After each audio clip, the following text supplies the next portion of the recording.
Right, ఇక నిజామాబాద్ లో జనజాతర సభలో సీఎం రేవంత్ మాట్లాడుతారు. లైవ్ ద్వారా చూద్దాం. పార్లమెంట్లో రాహుల్ గాంధీ నన్ను పార్లమెంట్కు నించోబెట్టాడు. 3000 పోలింగ్ బూతులు ఉన్నాయి. నేను అడిగిన సార్ ఎట్లకెళ్ళి సాధ్యమవుతుంది, ఎక్కడ తిరగాలి 35 లక్షల ఓట్లు ఇదే అని. రాహుల్ గాంధీ గారు నాకు ఓ మాట చెప్పారు. రాష్ట్రం 4 కోట్ల మంది ప్రజలు చూశారు.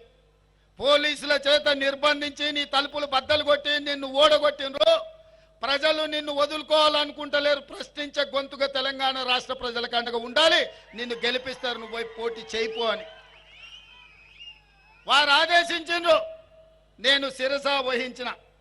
నామినేషన్ వేసి 14 రోజుల్లో 35,03,000 బూతుల కార్యకర్తలే సైనికులై కథన రంగంలో దిగి మల్కాజ్గిరి పార్లమెంట్ లో నన్ను ఎంపీగా గెలిపించి ఢిల్లీకి పంపించారు.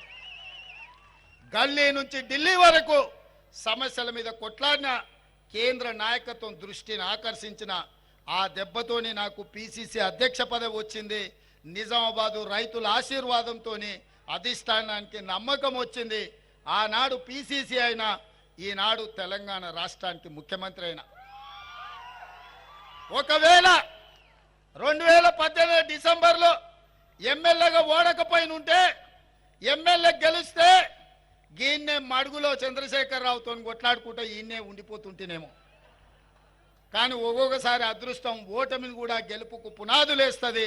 2018 ఓటమి 2023 డిసెంబర్లో ముఖ్యమంత్రి కావడానికి ఉపయోగపడ్డది. మిత్రులారా, నేను ఎందుకు ఈ ఉదాహరణ చెప్తుంటా అంటే, మొన్న జరిగిన ఎన్నికల్లో జీవనాన్న ఎమ్మెల్యే ఓడిపోయింది దురదృష్టం కాదు, అదృష్టమే. ఈరోజు మీకు ఎంపీగా వచ్చి ఎంపీగా గెలిచి ఇండియా కూటమిలో వారు కేంద్ర మంత్రి కాబోతున్నారు. అందుకే ఈరోజు మీరందరూ గెలిపించండి. 14లో బీఆర్ఎస్ కోటేసిండ్రు, కవితమ్మ మిమ్మల్ని మోసం చేసింది. 19లో బీజేపీ కోటేసిండ్రు, ధర్మపురి అరవింద్ గారు మిమ్మల్ని మోసం చేసిండు. నేను ఇవాళ మిమ్మల్ని అడుగుతున్న మిత్రులారా, మోసం చేసిన వాళ్ళు కావాలన్నా, మోస పార్టీలు కావాలన్నా, 10 ఏళ్ల నుంచి ప్రభుత్వంలో ఉండి పసుపు బోర్డు ఇవ్వలేదు, రైతుల గిట్టుబాటు ధర ఇవ్వలేదు, చక్కెర కర్మాగారం తెరవలేదు, ఈ ప్రాంత రైతాంగ ఆత్మ గౌరవాన్ని తాకట్టు పెట్టి మీరు వారణాసిలో మోడీకి వ్యతిరేకంగా నామినేషన్ లేకపోతే పోలీసులను పెట్టి నిజామాబాదు రైతాంగాన్ని కొట్టించిన మాట మీరు మర్చిపోయినరా? బీఆర్ఎస్ చూసారు, బీజేపీని చూసారు.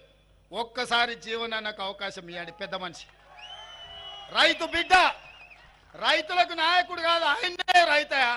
వ్యవసాయం ఏం చేయాలో ఆయనకు తెలుసు. 40 ఏళ్ల నుంచి ఆయన మంత్రి ఉన్నా ఏది ఉన్నా రాత్రి అయితే ఊరికి పోతాడు, పొద్దున వ్యవసాయం చేసుకుంటాడు.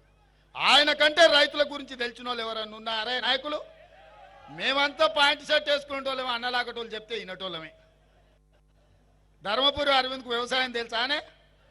అడుగురి పోయి పల్లీలు ఏడుంటాయంటే చెట్టు కత్తే పైన తెంచుకోవాలని చెప్తాడు. అవునా? అందుకోసమని అట్లాటోళ్ళని మనం ఎన్నుకొని ఓటేస్తే ఎట్లయితుందో చూసిరు. సరే, కవితమ్మ గురించి నేను చెప్పాల్సిన పని లేదు, ఇక బాజిరెడ్డి గోవర్ధన్ గురించి నేను అడగాల్సిన పని లేదు. ఆయన గిన ఓటేస్తారంటే ఆయన కొడుకులు అచ్చోసిన ఆంబోతులాగా మీ మీద పడతారు. గోవర్ధన్ గిన ఓటేస్తారా వాళ్ళ కొడుకులంతా మీ మీద పడతారు. మీరు ఇక మళ్ళీ నెల హఫ్తాలు కట్టాల్సిందే. పాల పైసలు, కూరగాయల పైసలు తీసుకొచ్చి వాళ్ళకి ఇచ్చిపోవాల్సి వస్తుంది పట్టణానికి, టౌన్కి వస్తాయి. అందుకే మిత్రులారా, ఇవాళ పదే గుడి గురించి మాట్లాడుతున్నారు. నేను ఒక్క మాట చెప్పదలుచుకున్నా ఈ వేదిక మీద నుంచి. ఈ దేశ ప్రధానమంత్రి నరేంద్ర మోడీ గారు నిన్న మాట్లాడుతూ, కాంగ్రెస్ పార్టీ అధికారంలోకి వస్తే హిందువుల ఆస్తులు గుంజుకొని ముస్లింలకు పంచి పెడతారని అన్నారు.